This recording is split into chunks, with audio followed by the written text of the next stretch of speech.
Hello, my name is Lauren Becerra and I'll be doing my speech over family relationships and communication. Stephen Lavoisier once said to let communication be the seed you water with honesty and love so that you can produce a happy, fulfilling, and successful relationship. My specific purpose today is to share with you 3 important topics that contribute to communication in family relationships. These 3 points include being an active listener, paying attention to nonverbal communication, and lastly, how to handle conflicts in family relationships. My first point is on being an active listener. According to SourceMatch, people spend 70 to 80% of their time engaged in many different forms of communication, but only 55% of them are really listening. So what is an active listener? An active listener is one who is mindful and actively attempting to comprehend what the speaker is trying to say.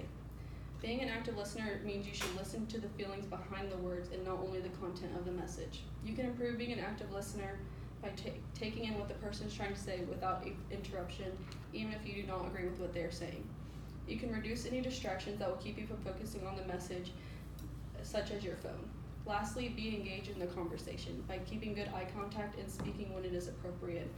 Listen to what they're saying rather than looking for the next thing to say. Just remember, less talking and more listening is important when being an active listener. My next point on communication in family relationships is paying attention to nonverbal communication. According to a study, it is estimated that less than 10% of what we communicate comes from our words, and the remaining 90% is nonverbal. Nonverbal communication consists of facial expressions, body language, eye contact, and tone of voice.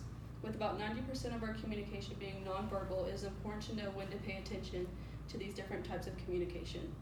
For example, if someone is speaking to you verbally but their body language is telling you something different, this can create confusion and mixed messages. Communication is important in situations like these because you must find out how this person is truly feeling.